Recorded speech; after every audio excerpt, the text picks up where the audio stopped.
कभी आपने सोचा है हमें जीवा के साथ साथ कान क्यों मिले?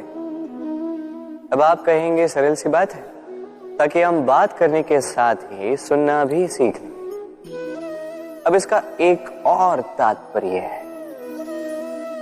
पहले मुझे बताइए, स्वयं की प्रशंसा सुनना किस किस को अच्छा लगता है? सभी को अच्छा लगता है। अब यही है सा, यदि इन कानों से आप स्वयं की प्रशंसा सुनना चाहते हैं तो सर्वप्रथम इस जीवा से दूसरों की प्रशंसा करना सीखें। अब प्रशंसा के विषय में एक अत्यंत महत्वपूर्ण बात आपको बता देता हूं। कभी किसी की प्रशंसा यदि आप करते हैं तो सर्वप्रथम उस व्यक्ति का उत्साह बढ़ जाता है। तत्पश्चात स्वयं यदि झांक कर देखें तो इस मन में भी संतोष और प्रसन्नता आ जाती है। और एक बार ये मन प्रसन्नता से भर जाए, तत्पश्चात कोई प्रशंसा करे या ना करे, कोई अंतर नहीं पड़ता। इसलिए सदैव दूसरों का मान करें, आदर करें, उनकी प्रशंसा करें, प्रसन्नता बांटें। जिनमें जो भी अच्छाइयां हैं उन्हें बताएं, उन्हें स्मरण करवाएं कि वो भी अच्छे हैं। उनका उत्साह बढ़ाएं, वो जीवन में आगे बढ़ेंगे और ये जीवन आपको कभी पीछे नहीं रहने देगा। क्या आपने कभी दर्पण देखा है? क्या हम में से ऐसा कौन है जिसने दर्पण नहीं देखा? सभी ने दर्पण देखा है, दर्पण में स्वयं का प्रतिबिंब भी देखा है। किंतु किसने सोचा कि उस दर्पण के पीछे क्या है, उस प्रतिबिंब के पीछे क्या होगा? होता कुछ ऐसा है कि उस कांच के पीछे एक धातु की परत चढ़ाई जाती है, जिस कारण से जब हम देखते हैं तो हमें अपना प्रतिबिंब दिखता है। अर्थात कांच को कुछ इस प्रकार कर दिया गया है कि प्रकाश जिस ओर से जाता है उसी ओर पुनः वापस लौट के आता है, तभी वो दर्पण कहलाता है। यही है जीवन का सत्य भी। यदि हम अपना पूरा ध्यान केवल लक्ष्य की ओर केंद्रित करते हैं, यहां वहां नहीं भटकते हैं, तो न केवल हम अपना लक्ष्य प्राप्त करने में सफल होते हैं, बल्कि हम दूसरों का मार्गदर्शन करने में भी सफल होते हैं। तो क्या आप बनना चाहेंगे ऐसा व्यक्तित्व? चयन आपका है। पाना और खोना दोनों जीवन के अभिन्न अंग हैं। हम कुछ पाते हैं, कुछ खोते भी हैं। कुछ स्वप्न साकार होते हैं, कुछ लक्ष्य अधूरे भी छूट जाते हैं। जीवन में ये होता ही है, हर एक के जीवन में होता है। किंतु जब भी हम किसी से मिलते हैं, हम कौन सी बातें करते हैं? हम उसी की बात करते हैं जो हमने खोया है। स्वयं भी दुखी होते हैं, सामने वाले के मन को भी दुखी कर जाते हैं।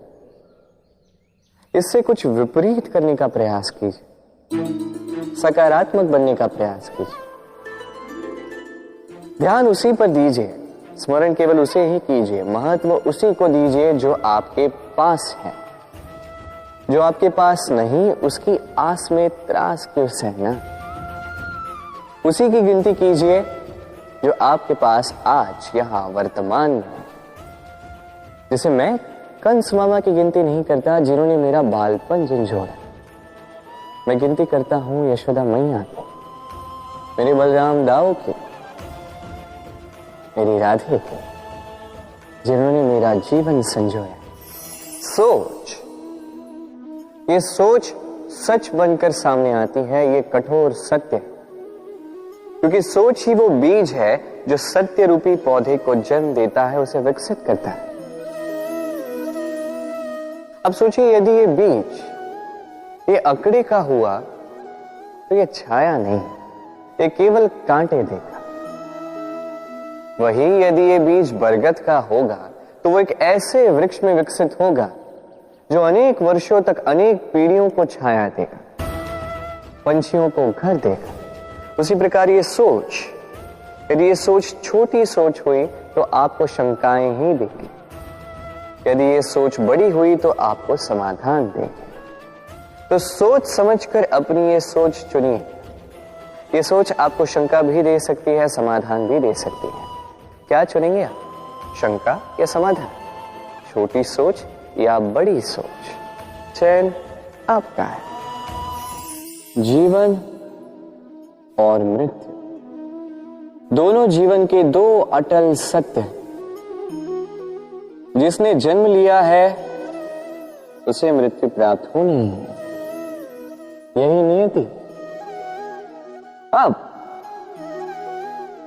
एक बात है, मृत्यु सभी को आती है, जीवन जीना सबको नहीं है। समस्त जीवन व्यतीत कर जाते हैं किंतु जीवन जी नहीं पाते, समझ ही नहीं पाते करना क्या है। जीवन जिए तो जिए कैसे? जीवन जियो तो उस दिए की भांति जो अपनी लौ से असंख्य दियों को प्रकाश देता है, जो बुझते बुझते भी अंधकार से लड़ता है। कदाचित इसीलिए जहां दिए को रखा जाता है उस स्थान को पूजा जाता है, उसे पवित्र माना जाता है। एक बात तो है, मृत्यु सभी को आनी है, चाहे मैं, चाहे आप, चाहे हर कोई एक न एक दिन संसार से जाने वाला है। किंतु आपने इस जीवन में किया क्या, ये महत्व रखता है। और जिसे जीवन जीना आ गया वो मृत्यु के पश्चात भी जीवन जीता है, वो अमर बन जाता है। कहा जाता है व्यक्ति को अपने चरण दृढ़ रखने चाहिए, कि जहां चरण होंगे उसी के अनुसार मार्ग होगा, उसी के अनुसार लक्ष्य भी होगा। किंतु क्या केवल इन चरणों पर ध्यान देना ही पर्याप्त है? नहीं, इससे कहीं अधिक महत्वपूर्ण होता है आचरण। जैसा आपका आचरण होगा उसी दिशा में आपके चरण होंगे। यदि आपका आचरण उचित हुआ, श्रेष्ठ हुआ, तो देखिए आप पर्वत के शिखर पर भी पहुंच सकते हैं। किंतु यदि ये उचित ना हुआ तो आप उसी शिखर से नीचे धरा पर भी गिर सकते हैं। हाँ, गति के लिए चरणों पर ध्यान देना अति आवश्यक है, किंतु प्रगति के लिए आचरण ही अति आवश्यक है, उसके बिना नहीं होगा। जन्म लेते ही व्यक्ति के लिए ये नाम अत्यंत महत्वपूर्ण हो जाता है। माता, पिता, पुरोहित सारे उन अक्षरों को ढूंढने लगते हैं जिससे आपका नाम आरंभ होगा। किंतु क्या केवल नाम और राशि के एक हो जाने से सब कुछ ठीक हो जाता है? कदापि नहीं, क्योंकि आपके कर्म ये महत्वपूर्ण होते हैं, अन्य कुछ भी नहीं।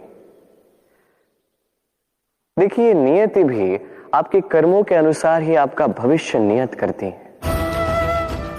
यदि आपको उदाहरण दूं, सोचिए, एक है राम और एक है रावण। दोनों का नाम आरंभ होता है रा से, किंतु एक को मिला भयानक अंत और एक समस्त ब्रह्मांड के अंतर्मन में बस गया। तो स्मरण रखिएगा, ये नाम नहीं, ये कर्म श्रेष्ठ है। यदि आपके कर्म श्रेष्ठ रहे तो आपका नाम कुछ ऐसा बनेगा कि संसार में कोई मिटा नहीं पाएगा। कई बार जब हम कर्म करते हैं, सफलता प्राप्त करते हैं, कठिन परीक्षाओं पर उत्तीर्ण होते हैं, बड़े कार्य करते हैं, हमें लगता है कि संसार से थोड़ी प्रशंसा हमें मिलनी चाहिए, अच्छा लगता है। कई बार हमें लगता है ये हमारे कर्मों का फल भी है, हमें आनंद देता है। किंतु जब हमें ये प्रशंसा नहीं मिलती तब क्या होता है? हम दुखी हो जाते हैं, टूट जाते हैं। ऐसा लगता है किसी को हमारी चिंता ही नहीं है, ऐसा लगता है हमारे आनंद में किसी और को आनंद मिलता ही नहीं है। अनेक विचार आते हैं। किंतु मैं आपसे एक प्रश्न पूछता हूं, अब जो भी कार्य करते हैं, जो भी कर्म करते हैं, क्या केवल प्रशंसा के लिए करते हैं? यदि ऐसा है तो इस विचार को यहीं त्याग दीजिए, क्योंकि ये प्रकृति ये हमें कुछ और सिखाती है।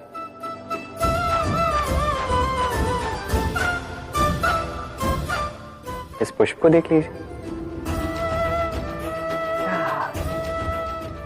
ये सुगंध जो पुष्प देता है, ये जैसे मेरे मन को उल्लासित कर देती है, जैसे मेरे मन में ऊर्जा सी भर देती है ये सुगंध। किंतु विशेष बात तो यह है कि पुष्प को यह कार्य करने के लिए किसी प्रशंसा की आवश्यकता नहीं है। यही है प्रकृति की सीख।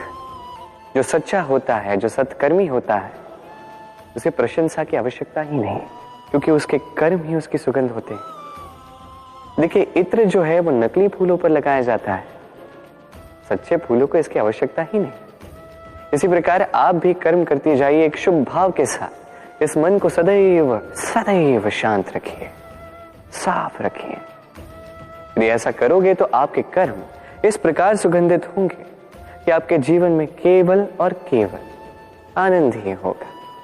तो इसी आनंद के साथ कहिए राधे राधे।